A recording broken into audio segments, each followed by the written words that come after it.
Good morning, friends. We are so happy to have you here with us today. I am super happy to be with the extra talented Aleksandra Szymanska, and who is the illustrator of Poppy and Daisy's Big Adventure. And I'm going to show you their book right here. Poppy and Daisy's Big Adventure is available now on Amazon. And because today is launch day, I wanted to give you all the opportunity to get to know Alex, who is the illustrator of this book, and just to let you know a lot more about her. So Alex, please introduce yourself to us and just tell us anything that you would like the audience to know about you.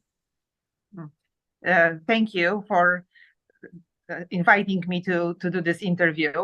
My name is Aleksandra Szymanska. I am a fine art painter specializing in portrait painting. I was born and raised in Poland, in Warsaw, Poland, and I spent my childhood and young adulthood here. I'm saying here because I am currently in Poland. And in early 2000s, I moved to the US and started living there.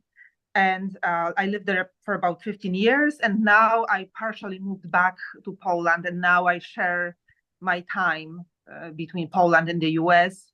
And in each of those places, I have a small art studio where I work as a full-time artist. I specialize in commission portrait painting, which means that I paint custom portraits for clients, either portraits of themselves, their family members, or their pets. I paint a lot of animals. I have clients both in the US and in Europe. So actually living in two places works quite well for me right now. And over the course of my career, I have done some illustration work, and Poppy and Daisy's Big Adventure is my recent project, but the most exciting one so far. Alex, tell us about your training and education. I have a master's degree in fine art from the Academy of Art in San Francisco, California. I am also a trained psychologist, and for many years before becoming an artist, I worked full-time as a psychologist, as a therapist, and as a therapeutic horseback riding instructor. You are amazingly talented in multiple fields. What kind of art do you like to make? So, like I mentioned before, I specialize in portrait painting, and this is what I find the most exciting, I think, field of fine art. I love studying and capturing the human face. I am fascinated by the unique expression of the human face and how the life experience is being shown in this. But I also like the anatomy and studying the underlying structure of the human face and human body as well. My favorite medium is oil paints, but I also love charcoal and pencil drawing. But I think oil paints is my favorite because it's the most expressive and the most tolerant medium of all the mediums I know. What do you like about being an illustrator?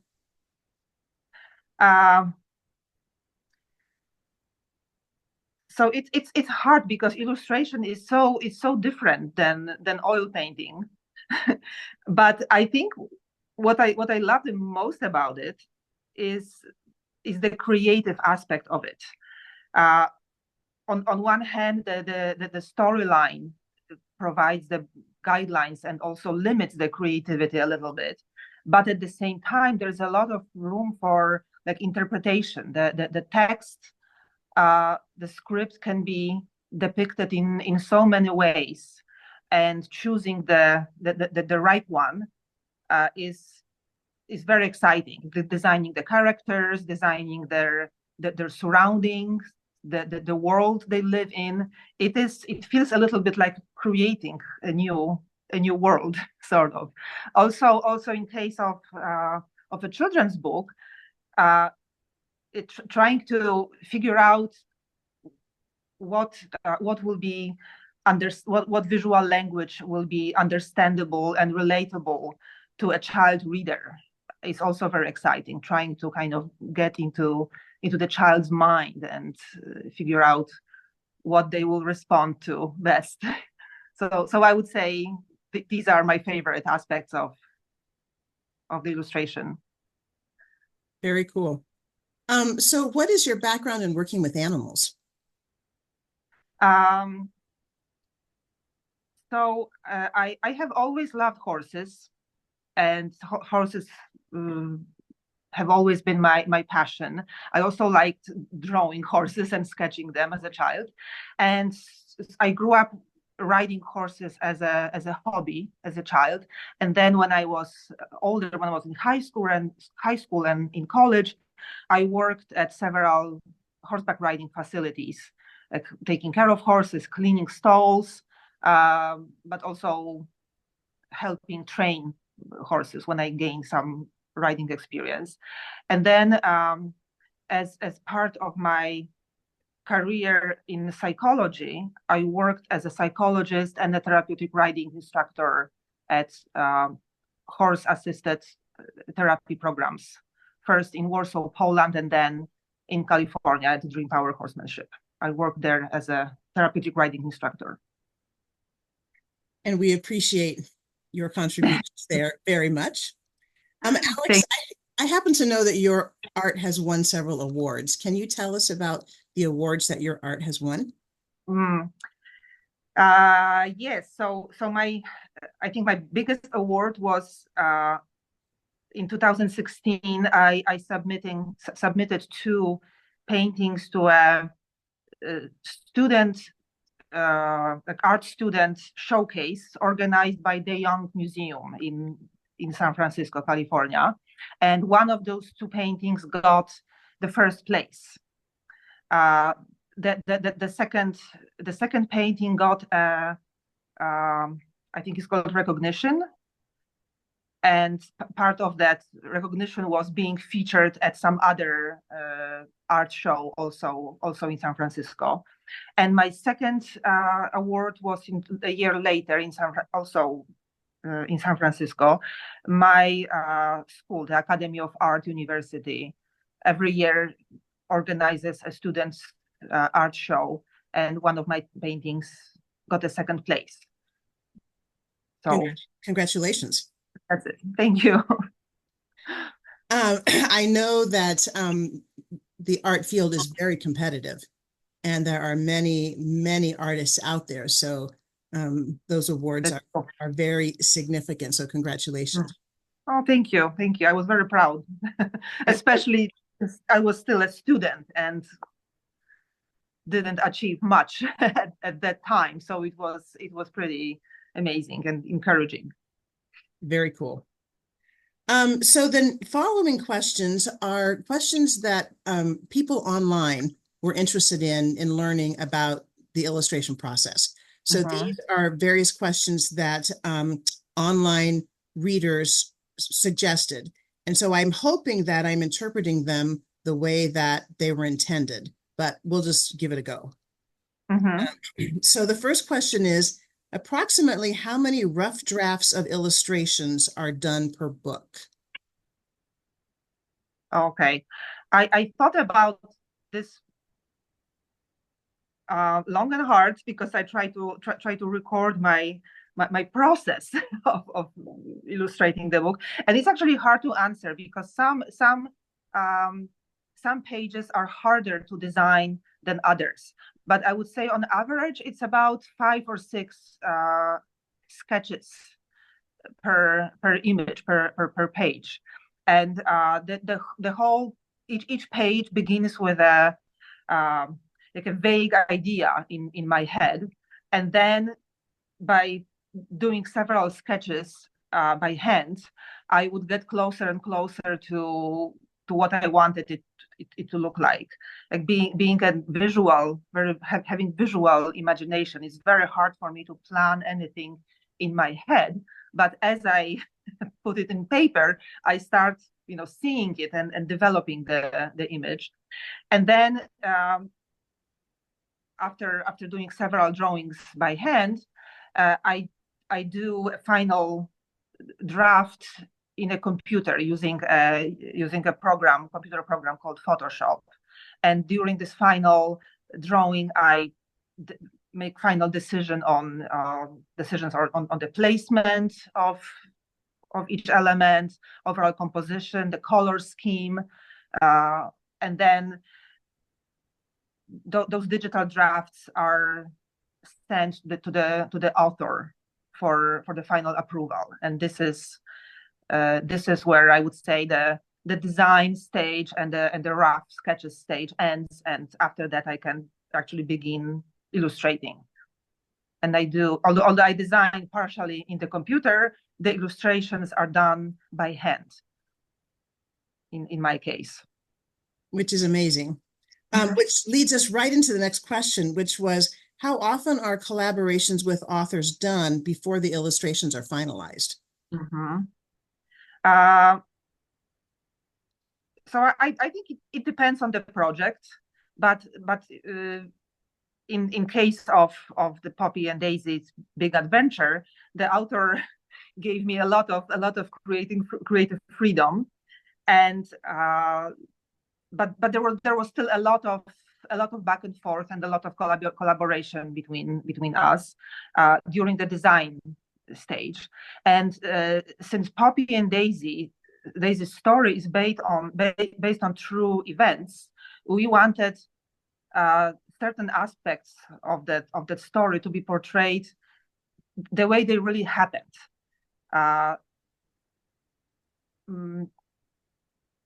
I mean, there were lots of details that we wanted to portray accurately, just the way that they were.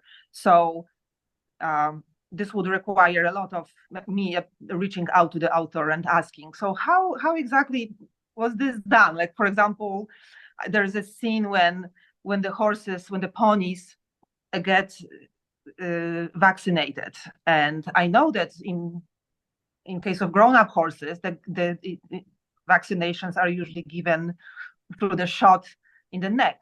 And I almost painted it this way, but then I thought, wait a second, maybe in case of the baby horses is different. So I reached out, and sure enough, it turned out that, yeah, in case of baby horses, it's done. I mean, the shots are given in a different body part. So there was a lot of examples of that when I wanted to paint something, but I had to get back to the author and make sure that this is factually correct. And that leads us perfectly into the next part, which is, how does an illustrator decide on the illustrations? Is it from the story, the author gives ideas, a combination, or none of the above? That's exactly what you're talking about. Yeah, I think it's a little bit of everything. That definitely the story determines the content of the illustration, because the illustrations have to reflect the written text and emphasize it, support it. But at the same time, we are dealing with a limited space. So certain elements of the written text have to be eliminated because we simply don't have enough room. And if we wanted to include everything, it would cause poor composition and chaos, and visually it wouldn't look good and wouldn't read well. So I would say that this decision, what to include in the text and what to eliminate, should be up to the illustrator based on his or her experience on composition, like of what would look well on the page. But obviously it should be approved by the author. So that was also a little bit of, I mean, this was a pretty big element of our communication, like me wanting to eliminate something and asking the author, is it okay if I get rid of this, because it would be too much. So it's a combination of all those elements. And based on the feedback that I've heard so far about your illustrations, I think you did a beautiful job of making it look real and accurate for what really happened, but leaving out the elements that would make it cluttered or chaotic. So people have really appreciated that's the thoughtfulness that you put into that. Thank you. Good to know. Alex, how did you begin your journey as an illustrator? So my first contact with the illustration was when I was in college, studying psychology.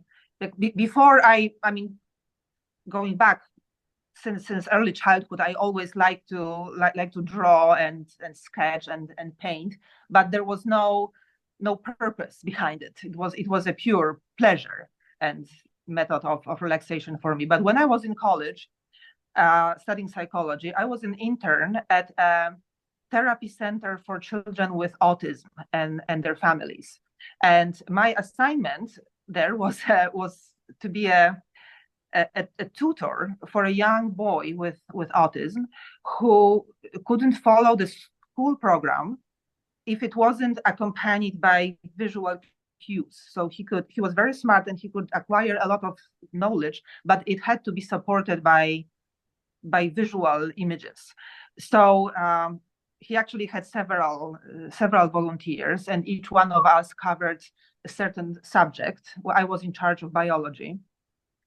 So I basically what I did was basically converting the content of his textbook into pictures, basically, and then helping him study with it.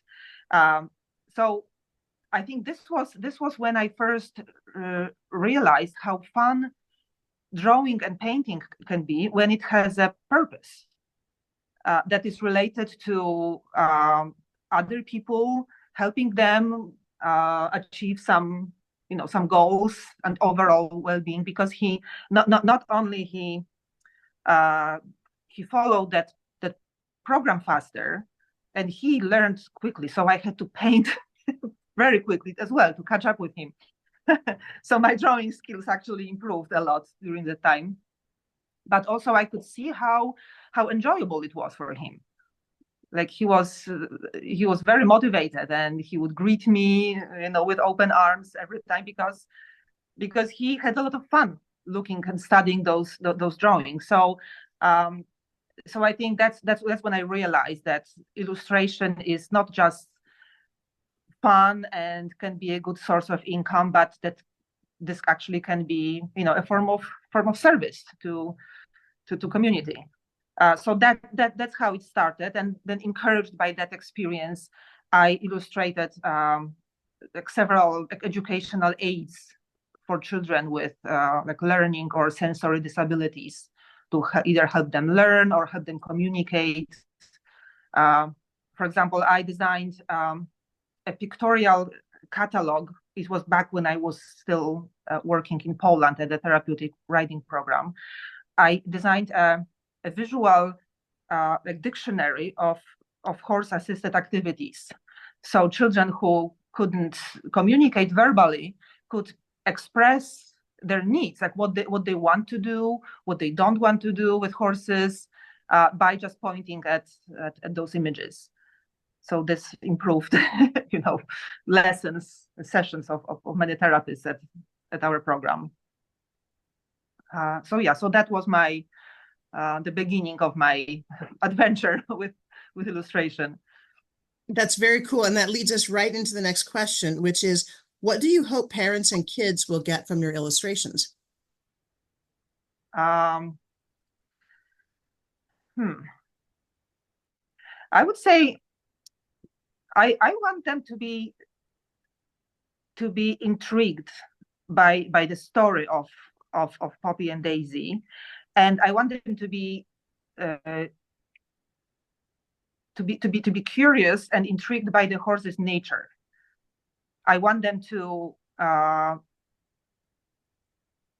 for people when they look at the illustrations in this book, I want them to see horses as sensitive and complex creatures. Creatures who have who are capable of feelings, who can experience, sadness and fear and joy and relaxation. But most of all, I want people to see the fact that horses can relate to humans, and then humans can relate to horses, and they can form, a bond that can be, and enjoyable, but also soothing and healing, especially for humans.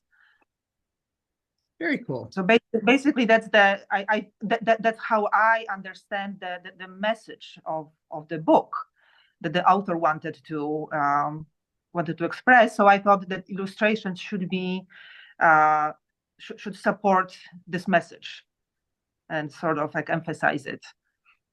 And I will say, Alex, you did a beautiful job of getting that message across.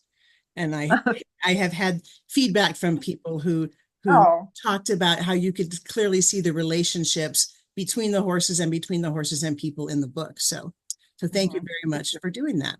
So for the sake of time, I think we should wrap up our interview. But is there anything that I have not asked you, or anything else that you would like our audience to know?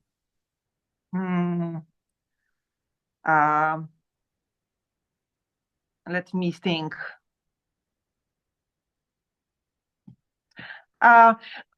Maybe one more thing about the illustrating the horses in this book. My goal, I mean, the book, the story of Poppy and Daisy kind of leads us through different experience of their lives, and those experiences involve many feelings, some of them difficult, like fear and uncertainty when they travel across the country, but then curiosity and joy, and it kind of goes back to what I said previously, that the horses are complex animals, and they can experience many emotions. So one of things that inspired me about this book, and one of the goals and challenges that I found especially exciting, was that I wanted to portray them as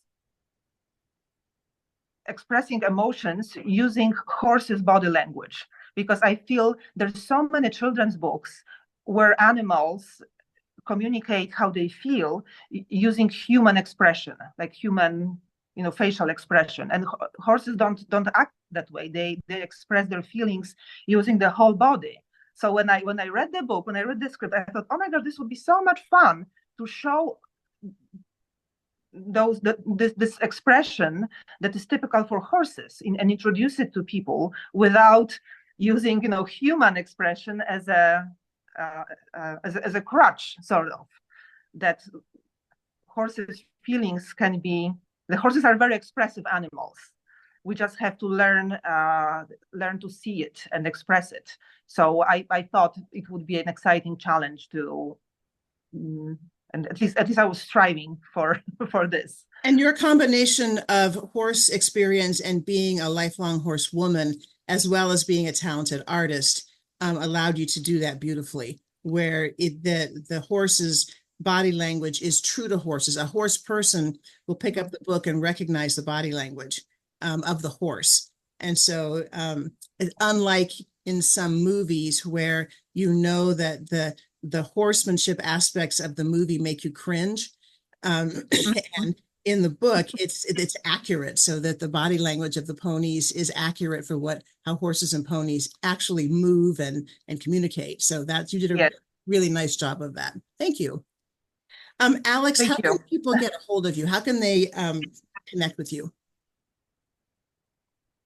So the best way to communicate with me is through my email address. I have a website which unfortunately is under construction, and this state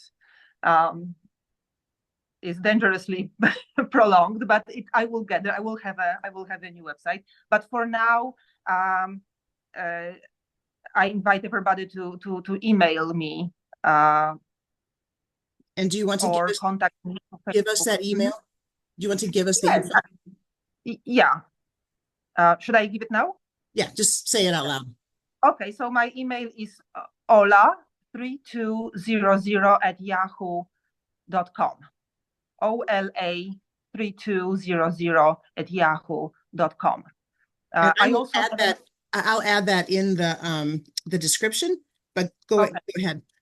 Yeah, I also have a Facebook art Facebook page, so I am available through Facebook Messenger, and And many. what is So the it's my name of your art page? Aleksandra. Yeah, what is the name of your Facebook page? It's Aleksandra Szymanska Art. Aleksandra spelled Polish way with KS, not X. And I will add all of that, but just in case people don't see the description or whatever. Alex, thank you so much. I want to remind our audience that this is the book. These are the adorable ponies that Alex created. And Poppy and Daisy's Big Adventure is now available on Amazon in hardcover, softcover, and ebook. And today is the launch day. So thank you, Alex, so much for bringing these ponies to life in print. And we just appreciate it very much. And I'm going to end the recording now.